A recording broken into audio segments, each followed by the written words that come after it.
Good morning. Thanks for being here today. We've got a great presentation lined up for you with Dr. Moen. But before we get started too far, I'm Holly Brenner. I think I recognize a lot of faces in the house here. I'm the Vice President of Strategic Development and Marketing. And I'm having trouble with the microphone. But we'll get started with the reflection, then I'll do a little housekeeping and turn the floor over to Dr. Moen. This reflection is called Believe in Yourself. There may be days when you get up in the morning and things aren't the way you'd hope they would be. That's when you have to tell yourselves that things will get better. There are times when people disappoint you and let you down, but those are the times when you must remind yourself to trust your own judgments and opinions, to keep your life focused on believing in yourself. There will be challenges to face and changes to make in your life, and it's up to you to accept them. Constantly keep yourself headed in the right direction for you. It may not be easy at times, but in those times of struggle, you will find a stronger sense of who you are. So when the days come that are filled with frustration and unexpected responsibilities, remember to believe in yourself and all that you want your life to be. Because the challenges and changes will only help you find the goals that you know are meant to come true for you. So keep believing in yourself. Little motivation for a Friday morning. We have folks in Ripon and Waupun with us this morning. And there are a number of things on your table that I'd just like to draw your attention to. We have a great flyer, an informational flyer on wound care and hyperbaric medicine that obviously is meant to supplement our presentation this morning. Information on our next Know and Go, which is next month, Friday, May 8th. This is something that many of you have requested on the comment form, so behavioral health and EAP services, so please show up for that, and I'm sure there'll be some great information there. The familiar yellow comment card, please continue to fill those out. We do make changes based on what you say, based on your constructive feedback. In fact, one of the things that I heard last month was, could you please put the presentations on vital signs, and I'm happy to let you know that they are up there. So if you like a refresher on what you heard, or if somebody else wasn't able to attend and they're interested in what you learned, you can direct them to vital signs. And of course, Dr. Moen at the end will be picking the green slip, the winner, the big Agnesian wear. So make sure to fill that out, and we'll pick it up toward the end of the program. So with that, we have Dr. Moen with us, and Dr. Moen is currently the medical director of Agnesian Wound Care. But prior to that, he worked for Agnesian HealthCare for 25 years as a general surgeon. And he attended his medical school was Wisconsin School of Medicine, and of course he is board certified as a general surgeon. So with that, please help me welcome Dr. Moen this morning.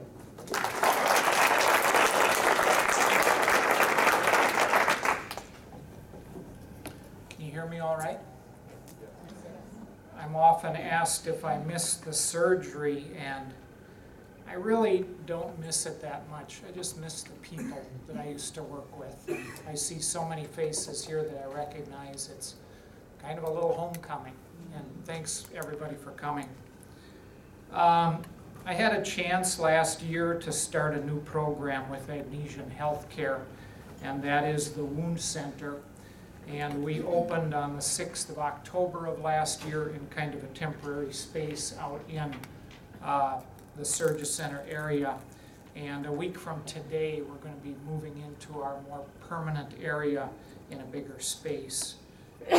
We started out with just 2 exam rooms and 2 hyperbaric chambers and a pretty tight space that kind of limited how many patients we could see. And that's going to change a week from today. So. With that, let's go ahead and get started. This is just an overview. I'm just going to talk generally about the Wound Center. We certainly could talk about many of the topics that I'm going to cover for an hour each. We just don't have that kind of time. We're going to introduce our team. We're going to talk about why there's a growing demand for wound care. Talk a bit about what is specialized wound care and the systematic treatment approach that we take. Everybody wants to know about hyperbaric oxygen, and we'll talk about that, and I'll show a little video. We'll talk about the clinical practice guidelines that we follow, and talk about outcomes and benefits to patients. This is our team. Not enough for a basketball team, but Dr. John Strobel has been with Agnesian HealthCare, I believe, for about 10 years. And we went together down to Columbus, Ohio last August and did our hyperbaric training at Ohio State. I have a cute little story to tell you about him as long as he's not here later on in the presentation, but he's a tremendous value to me. He's in the wound center on Monday afternoons, and he's my expert on diabetic foot ulcers, and he's a superb clinician and very dedicated to what he does. And diabetic feet is a tough thing to treat. Okay? I also want to acknowledge some people that were kind enough to follow me over here. Rob Service is our program director. Next to him, Melissa Czar is our clinical coordinator. Leanne Lorigan gave me the opportunity to speak today. Pat Schmitz, raise your hand, Pat. My nurse from general surgery that followed me over. Judy Marshall from adult daycare previously. And our professor emeritus of wound care, who still comes over to the wound center 1 or 2 days a week, Mary Nick, an inspiration to me. And Stephanie Vanderbush, who does the wound care here at the hospital. All right. So why do we need a wound care center? We have an aging population. That's probably not news to anybody. We have higher rates of diabetes, mainly because we have higher rates of obesity. They go hand in hand. We have more people living longer with chronic disease. Kidney failure, heart failure, liver failure, COPD. We've learned how to prolong those diseases. We really can't fix them at this point. And all of those things lead to higher rates of chronic wounds. If you take elderly, obese, diabetic, smoke, dialysis, steroids, and radiation, and pick 5 of those 7, you'll probably have the average patient that comes out to the wound center. They're complicated patients. This is the projected incidence of diabetes in the United States. You can see that, oops, never was too good with my hands. we're not even in the steepest part of the curve yet. Quiet. You don't have to agree. And a lot of what the wound center is about is the rate of diabetes. You'll hear a lot about Healogics, and I'll talk about them in a minute. They're our partner in the wound care business, and what they do is they'll look at a county or an area. They'll look at the age within the county, and Fond du Lac is not a very young county. They'll look at the incidence of obesity, and the incidence of obesity in Fond du Lac and Dodge County is high. If they know ages and obesity rates, they can figure out how many diabetics you'll have in the county. And if they know how many diabetics you have, they'll be able to figure out about how many wounds you're going to have per year that come in. So they've got it down to a science. This is an interesting slide. It's 5-year mortality rates for different things. And it starts down at the bottom here. If you have breast or prostate cancer, we've advanced to the point where you have about an 82% chance of being alive in 5 years. If you've had a major amputation, your chances of being alive in 5 years is only 53%. And that includes all those unfortunate young people that are coming back from the military who have an amputation, but they're otherwise in perfectly good health. And that's why that's not higher. If you have a diagnosis of peripheral artery disease, you only have a 36% chance of being alive in 5 years. That's the toll that some of these things take on you. You're better off sometimes with cancer than with peripheral artery disease or diabetes. I wanted to talk about Healogics for just a minute. They're our partner in wound care. The slide says that they have 600 wound care clinics nationally with 200,000 wounds seen per year. They're now up to about 750 centers because they bought out their nearest competition, which was a company called Accellacare. Accellacare has a wound clinic in Beaver Dam that you might be familiar with. So they now have somewhere in the area of 750 clinics nationwide. So when they do studies, they can generate immense numbers, and I'll show you one of their studies in a minute. That means world-class research. They have the largest database of wounds in the world, serving as a resource for wound care research and development of proven clinical practice guidelines. Patients who receive specialty care heal faster than those who receive traditional wound care. This is a study done by Hologics. This is a huge study. Over 150,000 patients, over 300,000 wounds. Think about that the next time you see a study that has 50 people in the control group and 50 in the experimental group. This is just a huge study. And I just want to point out one thing we'll talk about more in a few minutes. Their conclusion was the more frequently that you debride ulcers, the better off people are. Debridement is when we clean out the wound. You take something sharp, you take all the dead material out of the wound and get it down to usually bleeding tissue. And if you do that every week, people heal faster than if you do it every other week. If you do it every other week, people heal faster than if you do it every fourth week. Debridement does a couple of good things for the wound. I'll just mention the two most important ones. First of all, it removes the dead tissue. The dead tissue is full of bacteria. The bacteria are competing with the wound for oxygen and nutrients. The antibiotics don't penetrate dead tissue very well. In fact, some of them not at all. So you get that out of there, and we kind of clean up the wound, get the bacteria out by doing that. The other thing is if you get the wound fresh and bleeding a little bit, you bring in platelets and white cells that then release growth factors, and growth factors are extremely important in wound healing. I have to tell a funny little story just for a second about a debridement I did last week. I have an 85-year-old lady who comes down every week from Chilton, and we put lidocaine jelly on her wound, and then I take something sharp and I scrape it, and I can tell that, you know, she has some discomfort even though we've numbed it up, and her response is always the same. She just says, "Doc, do what you have to do."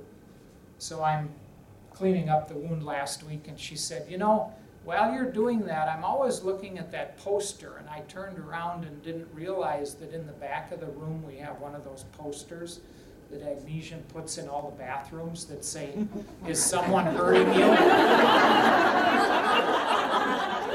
If so, you're not alone. And if someone is abusing you, call this number. And then somebody pointed that out again yesterday, same thing. They might be in their late 80s, but they still got no floors in water. What is specialized wound care? Specialized wound care is really a different approach to each and every type of wound that we see.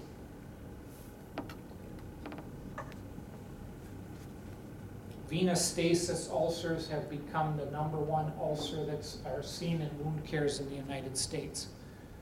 That's usually people who are overweight and have had swollen legs for years and years. And with the obesity epidemic, that's what we see. That's #1.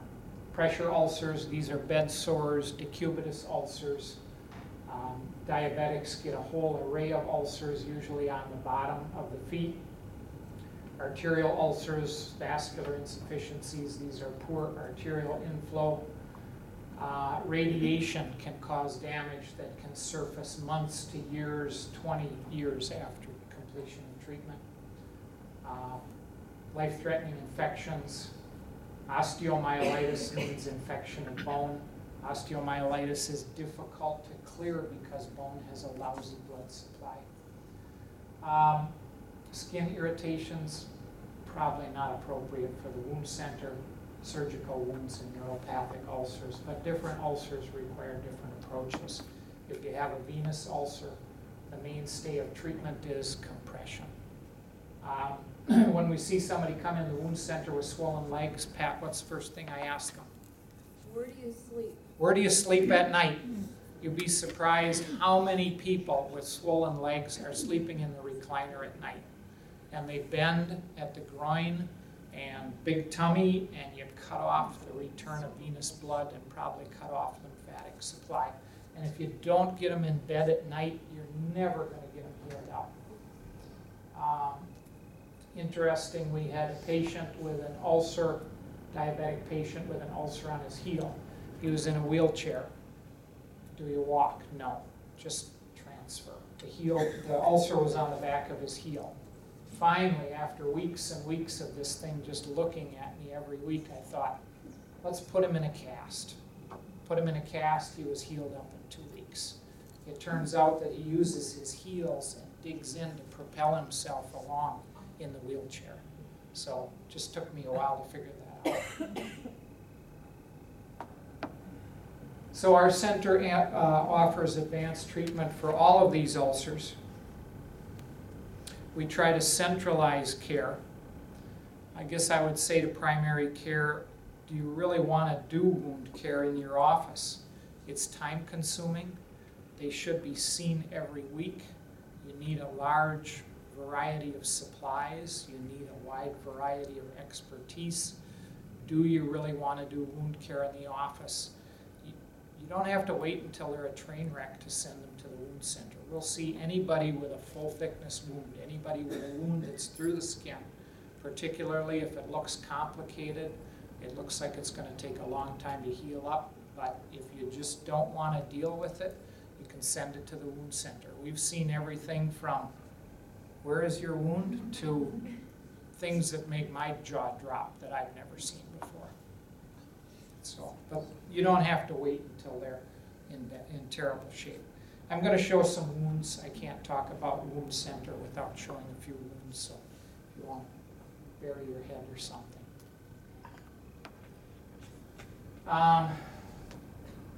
Anybody know what this is? Gunk? It's kind of a patch. That's a venous stasis ulcer, and it really needs to be cleaned up. This is the foot down here. This is a butt. Anybody know what that is? It's a pressure ulcer. Yeah, or decubitus, or we used to call them bed sores. Diabetic foot might be neuropathic, walking on it, don't realize it, could have started out as a fold in the sock, a shoe that doesn't fit just right. It's amazing. People with bad diabetes, they just can't feel things on their feet, and they often come in with advanced ulcers. This is a hard one. This is actually the neck, and this is osteoradionecrosis. It's a necrosis of the tissues inside the mouth, and it can come all the way out into the neck. It's late effects of radiation for head and neck cancer. The thing you have to remember, though, when you see a radiation injury is if they didn't survive their cancer, they wouldn't be there anyway. So you have to beat the cancer, or you're never going to make it to the wound center.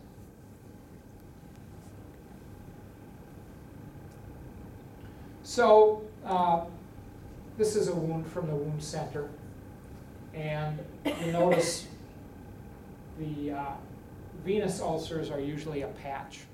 This almost looks like somebody took a punch and punched it out. You have to be suspicious that this is an arterial ulcer, okay? And you notice what's in the middle of it? It's dead tissue. It's a lot of dead tissue.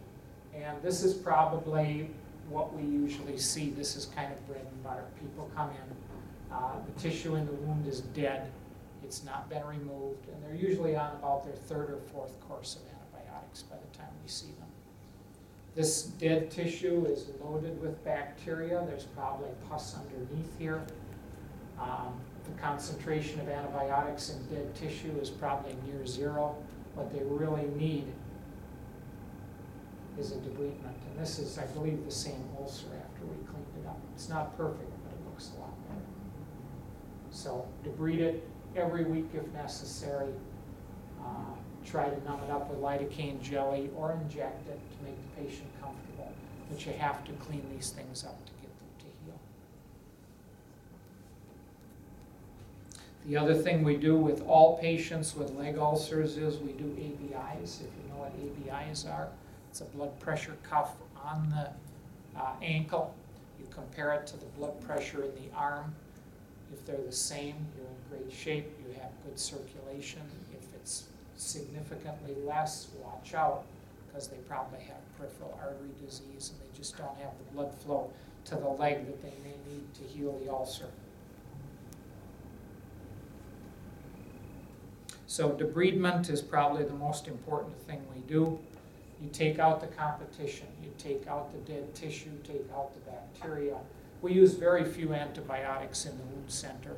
Probably we have about 60 active patients right now. Probably 3 of them are on antibiotics, about 5%, and that would be about average for us. We do mechanical debridement rather than rely on antibiotics. If you're going to have a dog and pony show, you've got to have a dog and a pony. And everybody wants to know about hyperbaric oxygen. And I probably can't do it as well as the little video that we have that's supplied by HealthCare. So we're going to go ahead and show you a little video right now. And then I'll talk some more about it. Wound care can be a complex subject, particularly for patients with problem wounds that are not healing. Problem wounds can reduce your quality of life. They can be painful, decrease your ability to get around, and if untreated, may even lead to the loss of a limb or amputation. Fortunately, here at the Wound Care Center, our options include treatment that is highly beneficial. Hyperbaric Oxygen Therapy, or HBO. HBO is prescribed by physicians for a variety of wound healing problems. HBO therapy delivers pure oxygen to you inside a specially pressurized chamber. You simply breathe. As concentrated oxygen enters the bloodstream, the body's own natural healing abilities are enhanced. The high oxygen content improves tissue healing.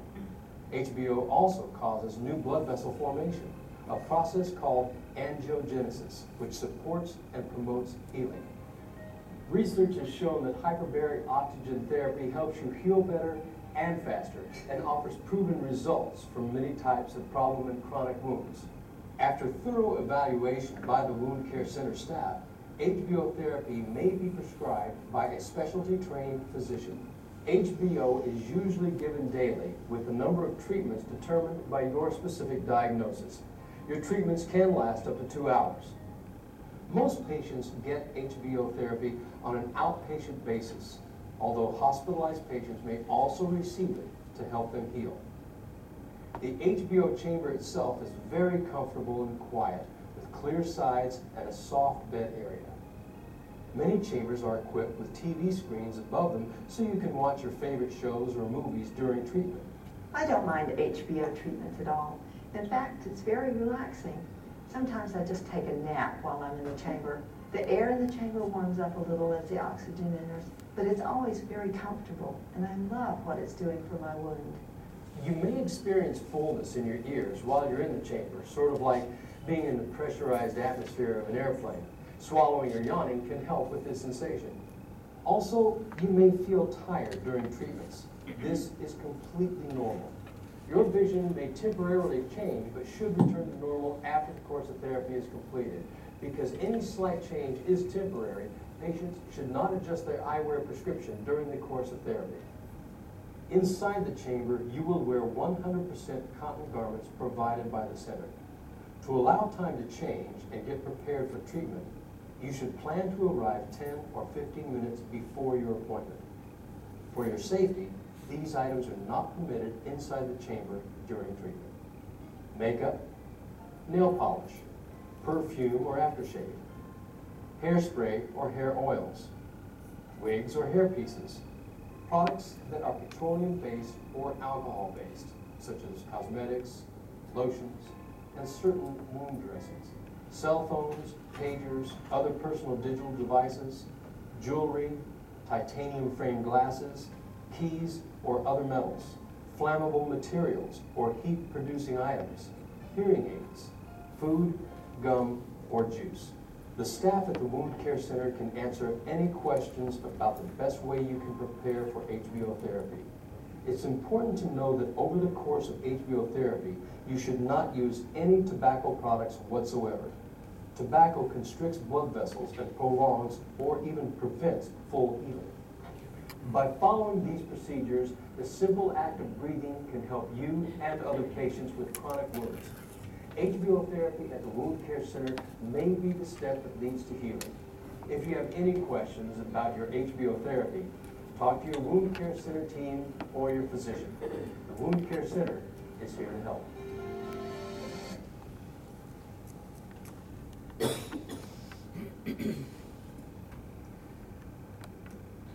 So that's a video from Hillogics, which is our partner in this joint venture with the Wound Center. HBO. There are 14 approved uses for hyperbaric oxygen according to the UHMS, which is the Undersea and Hyperbaric Medical Society, and that's who certifies myself and Dr. Strobel to supervise hyperbaric treatments. Unfortunately, hyperbaric has gotten a bit of a bad name because people have used it for other things. Other common things that people go in the chambers for would be Alzheimer's disease, autism, Lyme's disease, things like that. There's no randomized controlled trials that show that hyperbaric oxygen is of benefit for those things. And if you know somebody that's going in the chamber for one of those things, they're paying out of pocket. Down in Florida, they have hyperbaric chambers in strip malls, and you can go in and pay your money and get a hyperbaric treatment for almost whatever you want to do. It's a for-profit operation. So we do not go outside of the 14 approved indications. Right now, we're diving a couple of people for late effects of radiation. We're diving one fellow for diabetic wound of the foot.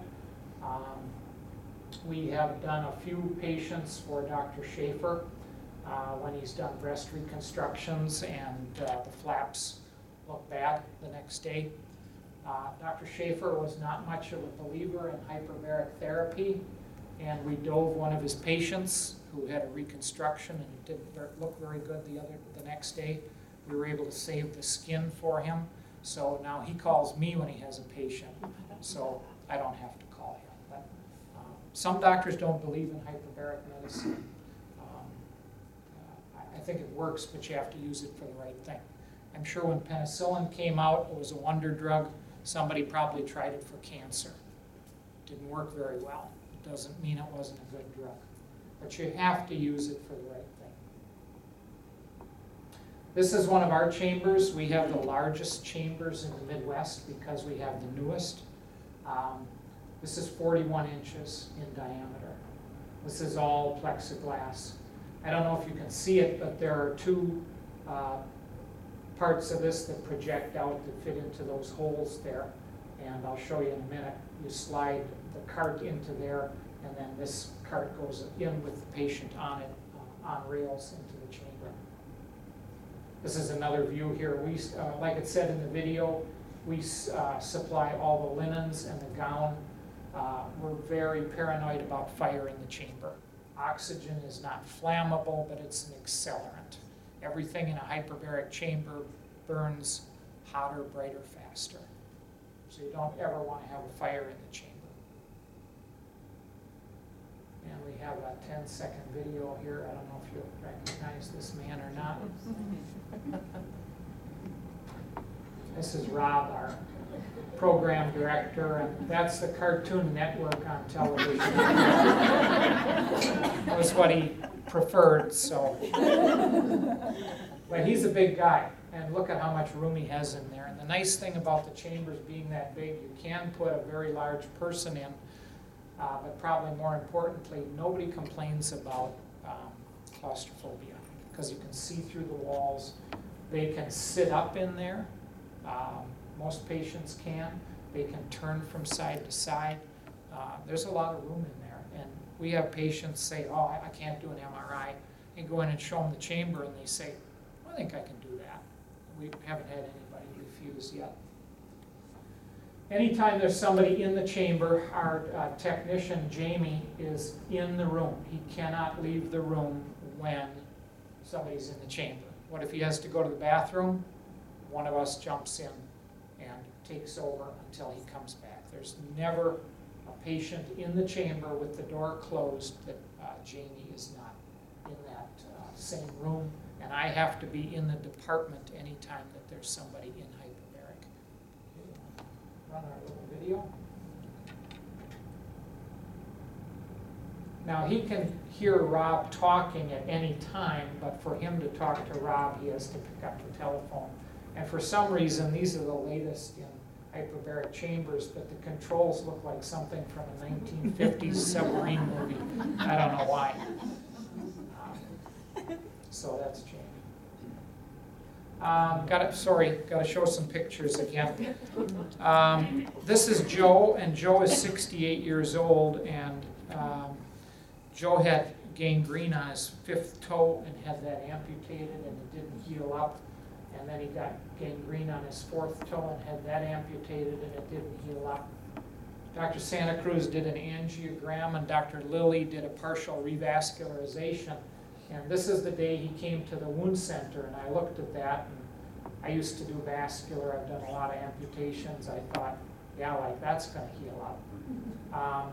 But the distal flap is alive. I hit the wrong button. I spoiled my joke. This is alive. This is probably all dead. This is dead. What you can't see because of this tag here is this top was all purple. And we actually did transcutaneous oxygen measurements on that top flap, and we came up with a value of 8. And if it's less than 40, you have an 80% chance of not healing. And I thought, well, you know, this is a baloney amputation, but we've got this new chamber thing, and we might as well give it a go. And I spoiled it. Up here you can see this is after 2 weeks in HBO. But he also had a wound vac on and got debrided every week. But in 2 weeks he went from this to this. And Dr. Strobel went down to Columbus, Ohio with me, and he said, you know, I'll do this, but I don't think that hyperbaric oxygen really works. He said, I think it's a bunch of hooey. And we pulled Joe out after a couple of weeks and showed him, and I said, what do you think about it? He said, it works. And he's been a believer ever since. And this is Joe after, I think we had to take him out to 40 treatments to get him all the way closed. So he walks around with tennis shoes and a cane. He's a little bit unstable in his feet, but you know, he has most of his foot. Any leg is better than a wooden leg.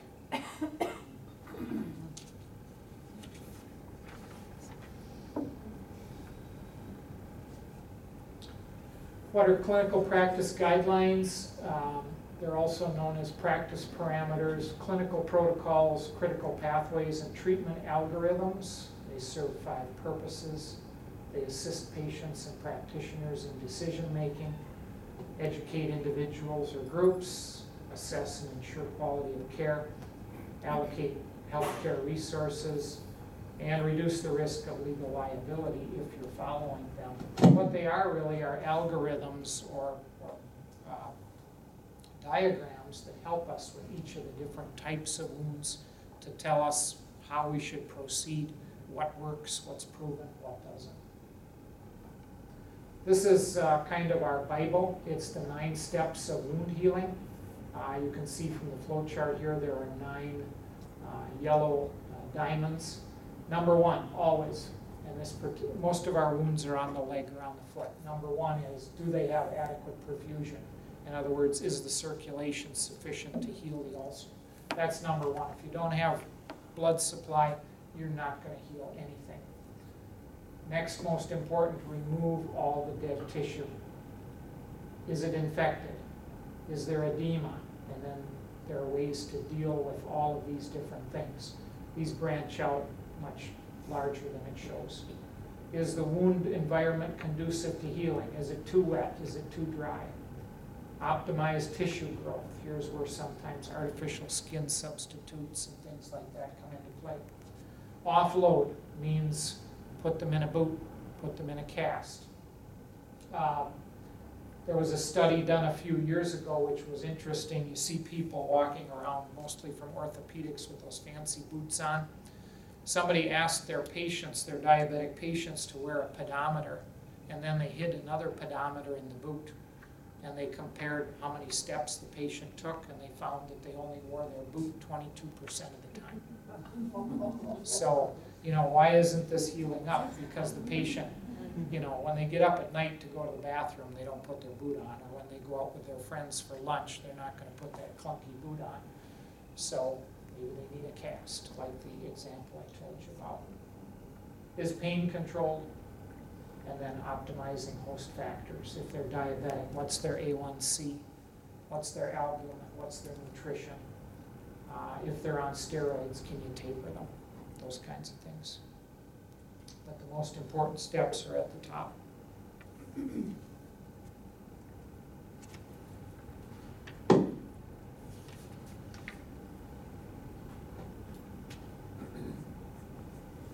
So the value of clinical practice guidelines, they're disease-specific, they're evidence-based, and they're clinically advanced, and that all leads to superior patient outcomes.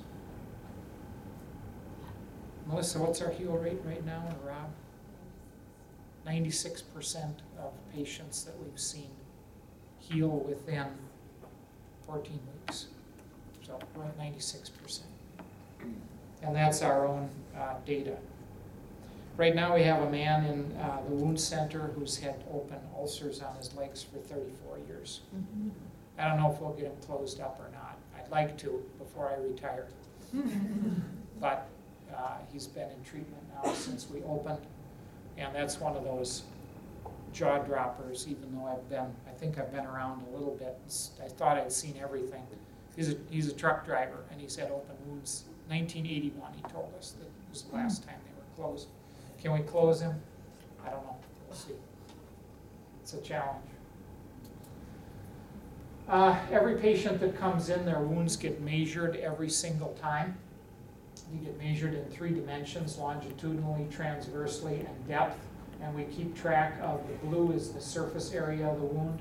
The green is the volume of the wound. This is one of our outliers. This is outliers. This is a lady who did not heal up in 14 weeks, but you can see we're making progress. And we always generate a chart like this for every patient. So we try and bring as much science to this nebulous wound as we can.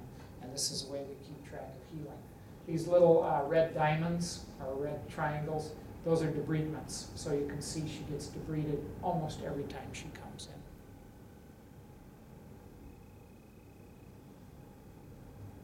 Benefits to the patients of a systematic, centralized approach, faster healing, limb salvage, like Joe, restoration of health and mobility, improved quality of life. We try to educate patients so their ulcers don't come back again. Those venous stasis ulcers, the most common ones we see, all comers, 70% recurrence rate. Early intervention of diseases affecting wound healing. Are you taking your insulin? What's your A1C? How come it hasn't been checked? How come you're not taking your insulin? Trying to make a difference. I learned a few things doing this for 6 months now. First of all, lots of people are wound experts. The spouse of the patient is always a wound expert. And when I suggest a multivitamin for the patient, they always say, you probably want him to take Centrum Silver, don't you? That's what everybody with any gray hair takes. And they want to soak it in Epsom salts. That's what everybody wants to do. And put antibiotic ointment on it. So the antibiotic ointment and the Centrum Silver people have done an unbelievable job of marketing. We don't use either one in the wound center. So, but everybody is a wound expert. I've learned that. Wound care is really easy. But to do it well is really challenging and difficult. I'm not there yet. I'm learning every day. I hope one of these days I get there. Probably I never will. Something will walk in and I'll drop my jaw. I won't have seen it before. Okay, thank you. And if you have any questions, how are we doing for time? We have a question from Wapan. Okay. They were curious how long the average treatment time is in the hyperbaric chamber and how much time does a complete treatment cycle last? The first time you go in the chamber, Jamie will take you down very slowly. We want to get down to 2 or 2.5 atmospheres. 2 atmospheres is like being 33 feet underwater. 2.5 is like being down 50 feet, and we go down very slow. The main problem we see is ears, if people can clear their ears or not. So the first time you dive, it probably will take 15 minutes to go down. Then it's a 90-minute treatment always, and then usually about 15 minutes to come back up. If you can clear your ears well, we can get the going down and coming up down to about 7 minutes each. A lot of people who are over 60 who go in hyperbaric have to have tubes put in their ears, almost universally. And then you can take them down in about 5 minutes and up in about 5. But the treatment itself is always 90 minutes, either at 2 or 2.5 atmospheres. Yeah. Yes? So what is the vitamin that you're supposed to take, or is that just a joke? The cheapest one you can find, because they're all the same. But Centrum Silver was just a brilliant marketing move. So that's not a bad thing, though. It's not a bad thing, but I don't know, it's probably pretty expensive. Yes? Dr. Moen, you talked about like typically a cycle for the hyperbaric chamber is 2 weeks, like every day for 2 weeks. If you miss a day or a couple of days, does that set you back, or when you resume, is it kind of like resuming where you left off? I mean, is it a cumulative? Good questions. Most things we treat get 10 to 40 treatments Monday through Friday. If you're on dialysis, we try and switch you to Tuesday, Thursday, Saturday, and then we'll dive you Monday, Wednesday, Friday, because both of them is a lot, especially if you're older. The least treatments we usually give is 10 up to 40 for radiation damage. We do have patients miss. Our patients get hospitalized, they get sick, they get the flu. If you can get 3 treatments a week, we consider that adequate. Some doctors think that just a couple of cigarettes will nullify the benefit for one hyperbaric therapy treatment. So it's a lot to commit to, and we make sure that people understand that. If they're going to do 40, we call them dives. We don't call them treatments, we call them dives. But if they're going to do 40 dives, that's 8 weeks. And I told one lady from Ripon, I said, we're going to be right through the middle of winter. You're going to come every day, Monday through Friday, for 8 weeks. You sure you want to do this? Because it is a commitment on their part. Yeah. Did I answer all your questions? Yeah. Okay.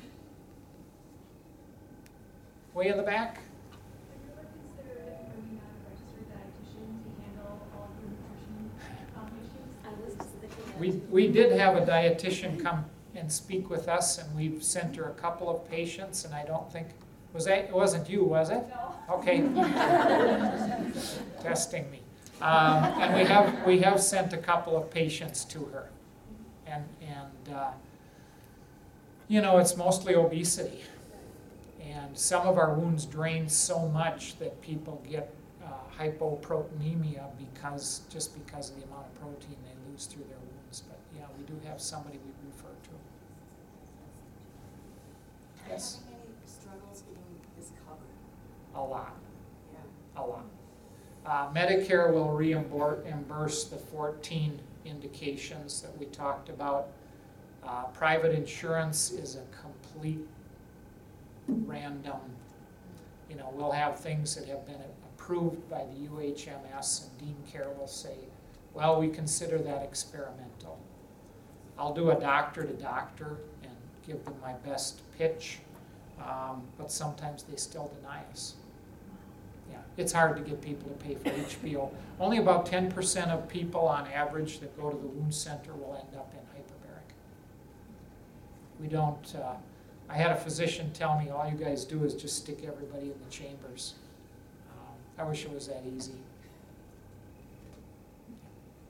Can patients self-refer, or do they have to be referred by a provider? They can self-refer. We do have some people who do that. We don't care. That's okay. They want another opinion, or they're not happy with how they're progressing. Are you seeing patients from farther out of our geographic area because we're kind of special now? Ripon, Waupun, Green Lake, Fond du Lac. There's a center in Sheboygan. There's a center that Aurora has in Oshkosh, although we get a lot of Aurora patients. We saw two Aurora patients yesterday back to back. One new one and one established. Are there any lung or heart contraindications of putting a patient in? So I have somebody with very large heart valves, or obviously the emphysema, you must have some way to bring up their head. Can you Right. operate that? Would you put somebody in that has a chronic condition like that? The non-surgeons that I did my training with at Ohio State were terrified of the thought of somebody getting a pneumothorax. And there was a tech there who had been doing hyperbaric for 16 years and never seen a pneumothorax. What we worry about is air trapping. We have a lady under treatment right now who has horrible asthma, and when she comes in and she's wheezing badly, we don't dive her. We listen to the patient's heart and lungs every single time before they go in the chamber and after they come out. And we worry about air trapping because when you come back up, any kind of an air bubble in the lungs, trapped air, is going to get bigger. Also, there is a risk of pulmonary edema if you have an ejection fraction of less than 35%. That's a red flag. If you have ever received bleomycin, which is a chemotherapy agent that's not used that much anymore, that's a contraindication to hyperbaric therapy because of lung damage. So, yeah, good question. We have a question from Ripon. Okay. They are wondering if one of the approved diagnoses is MS to use HBO. It is not. There's no approved indication. You will not get coverage for it. That would be an out-of-pocket. No randomized controlled trials that I'm aware of that show benefit. But if you have MS and you're desperate, I can see where somebody would want to try it. But it would have to be an out-of-pocket, off-label usage. And we don't do off-label at Agnesian Wound Center, even if somebody wants to pay for it. They gave me the example. They said if the hospital president's mother has a stroke and he wants her to go in HBO, what do you do? And the president of Hillogic's answer was, call me. They don't really want us to do that, but sometimes you get pressured, but it's not an approved indication. Is your mother okay, Mr. Little? All right. All's well. Good. Yes, How much does that cost if it's out of pocket? Mr. Little. I honestly don't know. That's a Rob question. What's a treatment? I don't even know what the charges are. Far removed from. Yeah, I mean, essentially, it's a situation we have to work with our director of finance and kind of with the patient, and obviously I work with Jill on that one too, and we kind of come to understanding. And What do we charge an insurer for a 90-minute HBO treatment? it's about $1,500. There you go. $1,500. We had a patient come in who I think had Dean Care and had sudden sensory neural hearing loss, which is one of our 14 indications for hyperbaric therapy, and Dean Care still denied him. I did a one-on-one with their doctor, and I knew her from 30 years ago when I was at the UW, and she said, oh, nice to talk to you again. Denied. And he shopped around. He was a very knowledgeable patient, and he found a center that would give him hyperbaric treatments for, I think, $150 a treatment for cash. Mm. But then he made an appeal to Dean Care, and they actually approved it and came back to us and finished out his hyperbaric because he liked the way we did it better than the other center. So again, we're not doing off-label. There's a lot of it around the country, and I think it gives hyperbaric a bad name because the results are not good. But it's been tried for many, many different things. Once in a while you'll see head injury is a biggie. You know, now that those people survive longer, blunt head trauma, motorcycles, car accidents. You'll see a study where they did 15 patients with HBO and 15 without and showed an advantage for closed head injury. But you have to understand those are very small studies, and the chances that the difference is just by random chance then ends up very high. They're not very good studies. Okay, anybody else? Yes? You said the private insurance companies usually aren't paying for HBO. Are they paying for the other wound care services that you provide? They do. We have a little trouble with wound vacs, getting coverage for that. I shouldn't badmouth the insurance companies so bad. Usually when you do a one-to-one with their doctor, they'll say, well, yeah, we're okay with that. I'm just talking about the bad cases that we've had. Sometimes they'll approve HBO for marginal